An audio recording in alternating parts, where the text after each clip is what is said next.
Everyone, and welcome to video journalism yet again. Today we're going to talk about advanced filming. So, what this class will cover is a hands-on approach to tips to filming. We're going to go through the second assignment, which is your actual video story, your 2-minute one. I'm going to go through the available equipment that you can borrow from the university, and if you cannot, what is suitable for you to use. And I'm also going to talk a little bit about ideas for sourcing university stories. We talked about that last time. And there's a couple of ideas that we can work on straight away and other ideas that you can source yourself. So lots of good things to go through.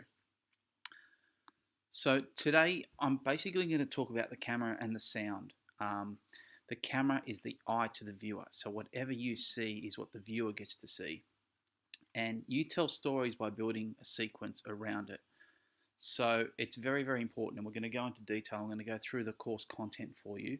And just show you exactly what you need to do to get good stories. The other thing is capturing good, clear sound. It is very, very important because you can get away with bad pictures, but you can't get away with good sound, especially for your interviews and your pieces of the camera, and also for your voiceovers.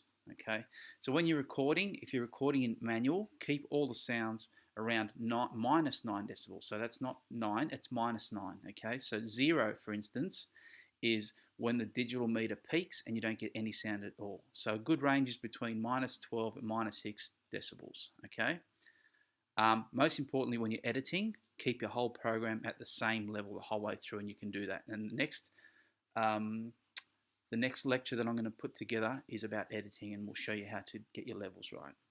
Now, when you're recording, check that your levels are recording in manual mode. Now, it's much better to record in manual mode if you know what you're doing and you've practiced it, because getting nice clear sound is always best in manual mode, and that's where you can keep it in that good range that I was talking to you about before, which is minus 9 dB. And if you keep the range between minus 12 and minus 6, you're safe. Okay, but if you cannot do that, you may as well use auto settings, because at least you'll get some sound and you'll get okay sound. The only problem with auto sound is that it picks up any sound around the place. So for instance, if you're talking to someone or you're interviewing someone and a truck comes past, the camera will automatically think about picking up that sound that it can hear in the distance. And that's what auto sound tries to do. It tries to capture all the sound that's around the place. So for instance, if someone drops something behind you, it'll also pick that sound up as well, and it'll automatically gain to that level to pick up that sound. So although you can get away with it, it's not optimal, okay? So I'm just going to jump. We're talking about ideas for sourcing university stories. I might do that first, just so that we can get started on our stories, okay? So if I go through here, it's okay. That's just the Sony Z1P that I've got, and the university's got this Z7, so you can use the Z7, and I'll go into that in more detail. But there's a couple of stories that we can talk about. Now, if you're at the Gold Coast the Coffs Harbour campus, there's a story about the Sacred Garden there. Now, if you just type in Sacred Garden, Coffs Harbour Education Campus, it tells you a little bit about it. And if you're interested and you're in the Coffs Harbour region, contact the campus and find out if you can do a little story on it, okay? Now, the other one is about international students, and Southern Cross Uni is actually increasing its international student rate. So there's lots of information here, and we can do little stories about that. Now, there's lots of university stories, and what I'm going to do is actually going to try get a Blackboard collaborate together so we can have a little pitching session so that we can do our 2-minute stories and we can do our feature stories as well. So if you're interested in this sort of stuff, search around the website and find stuff that's of interest to you, whether you're interested in Indigenous studies or engineering or coastal management, anything like that, music programs. I'm happy for you to do any stories on the university, okay? Just remember that it's not just a PR campaign. We want to get a balanced argument, so we need to know, more than one view. So that's what a story is about, a news story at least. So it's not pure PR. We still want to do a story on it, get lots of different voices as well, which would be great. Okay. newsworthy. That's what that's the keyword I want to get across. So we will do that in the next few weeks. I'll put an email out and see what sort of stories you guys have, and if anyone wants to get together, I will be available. I can make myself available on the Lismore campus and the South and the Gold Coast campus as well. Unfortunately, I can't make it down to Coffs Harbour because it's a bit too far for me to go. But we can go into detail with that as well. So this is a really interesting course week this week because, okay, so I'm going to go through this in a second. So in the other resources folder, we have a shot list template, we have pitching ideas, we've got equipment advice as well, and information on the Sony Z7s as well. Also submitting how you submit your assignments. So before we do that, I'll just quickly go into the tutorial task for today. So if we go into unit content, my internet's a bit slow, I apologise. Go into study guide topics.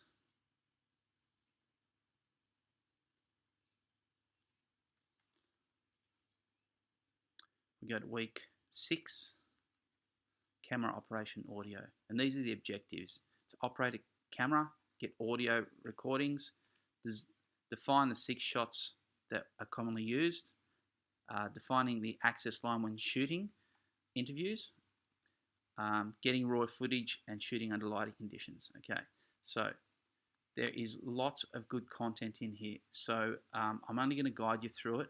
It's up to you to actually go through and watch the videos. Now, this has been put together really well. So by completing the readings, recording sound and pictures, watching these videos, Monique Shafter, on shooting sequences. Okay, I'm not actually going to play it for you because it'll just take up time at the moment, but do it in your own time. It's got really good advice on how to shoot sequences and how she goes about creating a story by shooting different scenes. Okay. Mark Willesee talks about shooting towards the edit. So it's a very interactive tutorial for you, and you'll learn lots about what sort of things to shoot. Okay. And in this actual video, he talks about actually putting time-lapse photography together to create an effect as well. Because sometimes you don't have that much content to film. So to try to tell the story visually, you actually need to sometimes create content to really add value to what is being said. Okay, so there's a little bit more readings there and a bit of an activity for you as well. So don't worry about reading 25, 26 and 27. But if you go back down to the video, shooting ratios, some really good stuff on how you should film things, okay? Now, without me going through it, they're only short videos, 3 minutes, 2 minutes, 4 minutes, and they're really on point. So you can learn a lot from just doing these final little things, okay? So let's go back to the other resources folder. Now, you can always use your channel, the example script that I've got there, and you can create your own scripts by using this template as well. And just follow the sequence that I've produced for you previously. Now, go along and just do a bit of a shot list exercise and go and film all these different types of shots that we were talking about. And I went into it in a bit of detail earlier in the semester, but we're looking for establishing shots, which are wide shots. And then all the way up to extreme close-ups where you're getting as much emotion as you can out of people's eyes, okay? So if you click on this link, I've already opened it up. Just let me find out what it is. So this is excellent because it gives you a breakdown on what sort of equipment we can use, what we can borrow, the positives and negatives of everything, okay? So there's plus and strengths and limitations to all types of equipment, okay? All the students online and on campus are allowed to borrow equipment from the Arts Booking website. Now, I will put another link up for you as well that's got the passcode on it. So when you link on this site, you need to punch in, or let's see if we can do that at the moment. Okay, might as well do it for you. I'll open up another. Okay, so when you come in, go into Media Kits, and it already lets me book things. Okay, make a booking, and you can book all these things as well. So now it might ask you for a username and a password. Okay, so the username is student and the password is 2019. If you're not sure, please email me, or I'll actually send an email out with the process, because I've actually bypassed the process because I've done it before. But what you'll need to do, it'll let you get into this section here. Then you need to register. First name, last name, your email, your student ID, create a password and submit. Okay. You will have to watch, if this is the first time you're doing it, you'll have to watch a 12-minute video on safety and using the equipment. And if you don't go through that 12-minute video, it won't let you register. Okay, then you go down and choose your name, and you can see all the people that have already logged on at the moment. Okay, and then you just pick the date, you look for the equipment, and then you can borrow it. Okay, now if you live too far from the Lismore campus, you can still be very effective in how you produce stories with your video cameras. Okay, so for instance, choosing the right camera kit. Okay, so what we need something that captures good video and good audio. Now, if you can grab the Sony Z7 from the uni, it's great. Good lens, lots of optical. You can a flip out screen and good light sensitivity. It's also got excellent audio. Okay, any type of Handycam, they're great. But just remember, one of the things that makes things look professional is using a tripod or some sort of stabilizer. So I talked about a stabilizer previously, but more importantly, a tripod is the easiest thing to get really good pictures. Okay, now so there's a little Handycam. So I use two things. I use a DSLR, I use a Canon, and I'm going to show you which one I use at the moment. It does say poor audio recording, but that's not the case anymore. Or short on battery power, that's not the case either, okay? Because I use, and I'll go in detail in a second for you, I use a Canon 5D Mark III. Now, there are some cheaper level ones that have poor audio recording, but these days, most of the modern ones have got really good recording. All right, so, and you can add mics like a shotgun mic, and I'm going to show you what sort of mic I use in a second as well. And I also use my phone, because you can capture really good footage on your phone, and you can, this same microphone that I can use for my DSLR, I can also use on my smartphone, and it's only $30, okay? It is excellent. Here's the tip before, a tripod is an essential part of your kit. It allows you to capture steady footage, and as I said before, it's the difference between a professional shoot and a very, very amateurish shoot. Okay, so if you can't borrow one from the university, just buy one. Okay, now you can start off with just a relatively cheap one, about $30. They're not great, but they're better than nothing. Okay, if you can get one with a fluid head, even better. Okay. So what I'm going to do now is I'm just going to quickly show you what I've got, and we're talking about mics here at the moment. There is in-camera mics in everything. So the in-camera mic is the automatic microphone that comes with the camera. Now, they're not great, but they'll do the job, okay? What we need to do is get good quality stuff. So we need an external mic, either a shotgun, a cardioid or handheld mic, or a lapel mic, okay? Now, I've got all three of these, and I'll show you which one I've got. So just before we go any further, okay, so I'll just go into so this is what I've got. I've got a Canon 5D Mark III.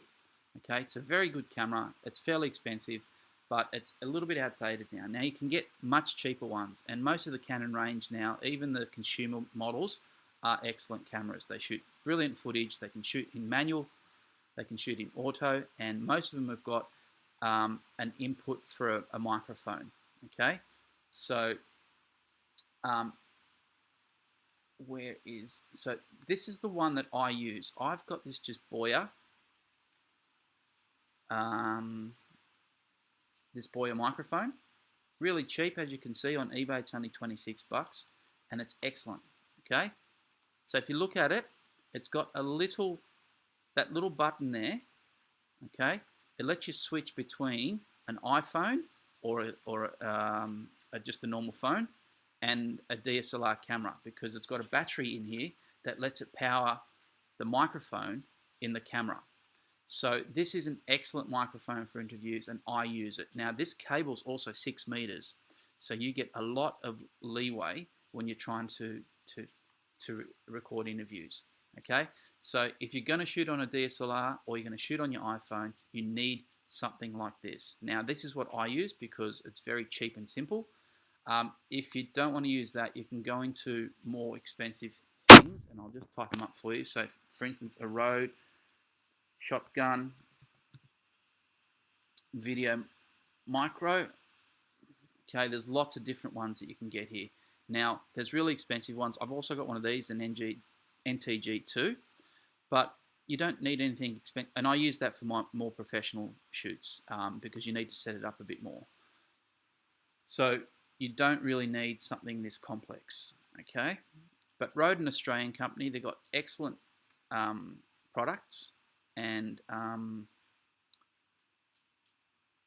this one here, an important thing is this phantom power thing is really good if you're using a DSLR, because phantom power means that the battery can, the microphone can be operated by a AA battery, because DSLRs don't supply any sound. Okay, so here's like a video you can go through as well and have a look.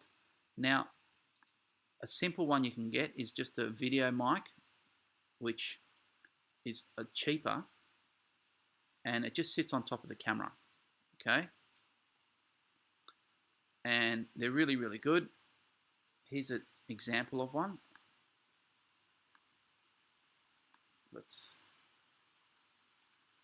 There's a whole preview there that you can look at, but there it is there, okay?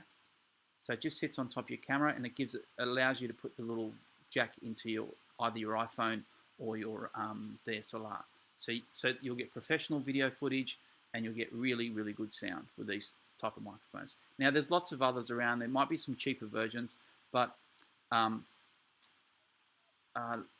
would buy a good quality one if you're going to. So if you can't, I'd buy a good quality mic, so because they're really important. Now, I've also got a radio mic kit, so Sennheiser lavalier microphones. So I've also got one of these kits, but as you can see, they're very expensive. All right, I've had one for about 15 years though. I think this is the one I've got, similar to this one. They're very expensive, but they last you a long time. Now, I know Rode also does it as well at the moment. So Rode lavalier. Yeah. Okay, so Rode also do a really good mic, a lavalier mic, so for $229. Okay, so you can get them cheap these days as well. All right. I don't expect you to spend that much. Like I said, go back and just get that Boya one for $26, and it actually does a really good job. So not a lot of investment for some really good stuff. And I bought that maybe 3 or 4 years ago, and it still works beautifully. Okay, so nice and simple stuff. So let's go back to our list. Okay, and we talked about that. So in-camera mic, don't use that unless you have to. External mic, shotgun, the Rode one I was talking about. Cardioid handheld mic, okay, you don't need to use that just at the moment. If you're coming to uni, we can set one up for you, but don't worry about a handheld mic at the moment. But get that lapel mic. So lots of good stuff here, but I just showed you that Boya one that I use, which I think is excellent. Now you can use standalone recorders, but I find them difficult if you're trying to sync up audio and video unless you know what you're doing, okay? You need headphones, closed ear headphones for effective audio monitoring. I mean, you can get away with earbud style, but they're not very good, okay? And we'll talk about editing software in the next tutorial or lecture, okay? So they're all the different types of filming options that you have. So if you have any more questions or you want some more story ideas, we can do that as well. So let's go through. I'm going to go through the assessment items as well. Okay, so there's information on the Sony Z7s if you want to borrow those. And how you submit your assignments there. So if you want to know about that. Okay, so let's go to the unit information guide, and we've done our case study. So let's talk about our video news story and reflection. Okay, we need a 2-minute video. I'm happy for it to be between 1.5 minutes and 2 minutes.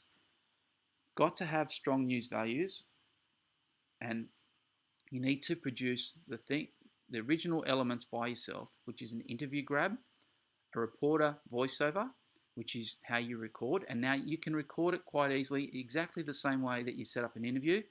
You can set the mic up on yourself and just record the interview as you would otherwise. A 2-camera presentation, or a piece to camera as it's called, PTC, some relevant overlay footage, which is what you're going to shoot, some sequences, audio content, and some supers or titles. You also need to submit some paperwork, which is a footage log, a final script, and a cue sheet. Okay, so what does that all mean? And a bit of a reflection. So I want to know how you're drawing on the theory to produce your news story. So it's not just about production, this course, it's about applying theory. So that's why we really need you to do the readings each week. Okay, so why did you choose the topic? How is it news? So we need some news values. Describe the research, reporting, and production phase of the project. What are the challenges you face and how did you resolve them? And what would you do differently? So this is just a bit of a reflection on the whole process, okay? There is a guide, as I just showed you previously, and you can have a look at that. So as you can see, your video news report posted online, your footage log and scripts, your cue sheet with presenter, intro, and outro. And the reason why we're doing a cue sheet with presenter, intro, and outro is because we're going to put a news bulletin together, and you'll get the opportunity to be the anchor of a news production for Southern Cross University. Okay, then you can put that up on your show reel to get a job. Okay, so the criteria we're looking for, it's worth 30% and weighted in the following way. The video report's 20% and the reflection and paperwork's 10%. So we're looking for newsworthiness, your research, your source selection in interviews, the visual elements on how you're shooting stuff, the technical details, is the sound good, what sort of lighting have you done, what sort of footage have you shot, how are your sequences, how well have you told the story, your presentation, how are you presenting in front of a camera, your grammar and punctuation, and how it's delivered. And is the report consistent with the code of ethics as well? Also, we're looking at your reflection and what sort of academic sources explain your practices and considerations. And, you know, one of the things that people miss out on is their lack of attention to detail, is how you submit stuff. Have you submitted according to the outlined instructions? Does it meet the requirements of length and genre? And is it clearly labelled? Okay? So all these things are nice and clear for you. This is in the unit information guide. So if you go up the top, it's just the True Stories Video Journalism Unit Information Guide, which you can access from the course Unit Information Guide. Okay, so there's lots of good information there for you, lots of good stuff. If you want to use a certain camera and you're not sure, if you need some guidance and you're not sure, please jump on the discussion board. I know it's difficult for online students, but I'm more than happy to help you guys. If you want to get together and collaborate, we'll have a little pitch session, work on some stories, and go from there. Okay, thank you very much, ladies and gentlemen, and I will see you again in the next lecture.